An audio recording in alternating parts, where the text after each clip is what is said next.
Hello. కానమూకు కథావచనం మోహనవచనం పరిజ్ఞాన హితభాండం నిత్య చదువరి శ్రోతలకు ఆహ్వానం. నమస్కారం. చదవదగునెవరు రాసిన తదుపరి చదివిన వెంటనే మరువక పలువురికి వినిపింపబూనిన అది ఏ పరిజ్ఞాన హితభాండమౌపో మహిళ మోహనవచనమై విరాజిల్లు. పరిజ్ఞాన హితభాండం లక్ష్యం ప్రతివారీ సమాచార హక్కు. ఆస్ఫూర్తితోనే ఇప్పుడు చంద్రశేఖర కోట వారు సేకరణాంశంగా అందజేసిన ఇంటి వంటగది కుటుంబ బంధం అనేటువంటి అంశాన్ని ఇప్పుడు మన కానమోకు కథావచన శ్రోతలకు మీ కానమోకు స్వరంలో ఇప్పుడు వినిపిస్తాను. వినండి. ఇంటి వంటగది కుటుంబ బంధం వినండి. చంద్రశేఖర కోట సేకరణాంశంగా ఇక వినండి. ఇంటి వంట ఆగిపోతే వంట అనేది కేవలం ఇంటి పని కాదు, కుటుంబ వ్యవస్థను కట్టిపడేసే గొలుసు అని ఎప్పుడైనా ఆలోచించారా? 1980లలో అమెరికాలో ఇంటి వంట తగ్గి బయట నుంచి ఆహారం తెప్పించుకునే పద్ధతి అది పెరిగినప్పుడు కొందరు ఆర్థిక శాస్త్రవేత్తలు హెచ్చరించారు. పిల్లలు వృద్ధుల సంరక్షణను ప్రభుత్వం చూసుకుంటే, భోజనాన్ని ప్రైవేట్ కంపెనీలు చూసుకుంటే కుటుంబ నిర్మాణం బలహీనపడుతుంది. ఆ సమయంలో ఈ మాటలకు పెద్దగా ప్రాధాన్యం ఇవ్వలేదు.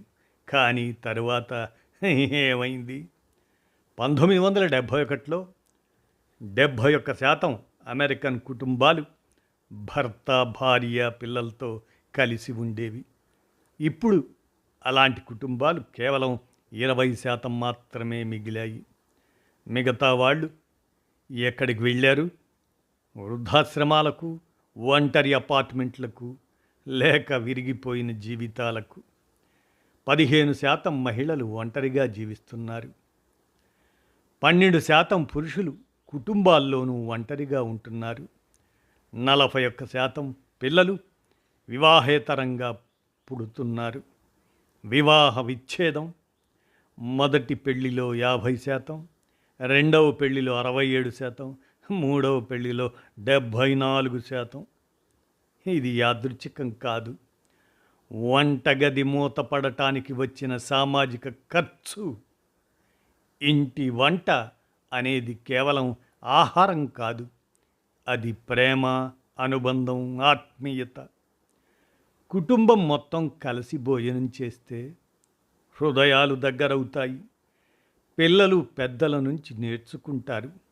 సంబంధాలు మృదువుగా, ఆప్యాయంగా మారతాయి. కానీ ప్రతి ఒక్కరూ తమ తమ డివైస్తో ఒంటరిగా తింటే ఇళ్ళు కేవలం విశ్రాంతి గృహాలుగా మారతాయి. కుటుంబాలు సోషల్ మీడియా స్నేహాల్లా అధికారికంగా మారిపోతాయి. బయట ఆహారానికి మరో లోపం ఏమిటంటే ఆ నాసిరకం నూనెలు వాడటం, కృత్రిమ రుచులు వేయటం, ఫాస్ట్ ఫుడ్ అలవాటవుతుంది. ఎక్కువ ఖర్చు పెట్టి తక్కువ నాణ్యమైన ఆహారం తీసుకోవటం సంభవిస్తుంది. మరి ఫలితం ఎలా ఉంటుందంటే యువ వయస్కులోనే ఊబకాయం, మధుమేహం, గుండె జబ్బులు, రక్తపోటు. ఇప్పుడు కంపెనీలు మనకు ఏమి తినాలో చెబుతున్నాయి. ఔషధ కంపెనీలు మనల్ని ఆరోగ్యంగా ఉంచే వ్యాపారం చేస్తున్నారు. మన పెద్దలు ప్రయాణంలో కూడా తమ వంట తీసుకెళ్ళేవారు. ఇప్పుడు మనం ఇంట్లోనే ఉన్నా బయట నుంచి ఆర్డర్ చేయటమే సులభమని భావిస్తున్నాం. ఇంకా సమయం ఉంది. స్టవ్ మాత్రమే కాదు, వంటగదిని వెలిగించండి.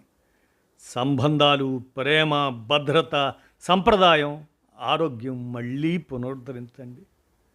ఒక వంటగది కుటుంబాన్ని కట్టిపడేస్తుంది అంటూ చంద్రశేఖర కోట వారు సేకరించిన అంశంగా వాట్సాప్ ద్వారా అందజేసిన మీదట మన కానమోకు కథావచనం శ్రోతలకు అవగాహన నిమిత్తం ఈ అంశాన్ని ఇంటి వంటగది కుటుంబ బంధం అంటూ వినిపించాను. విన్నారుగా? ధన్యవాదాలు.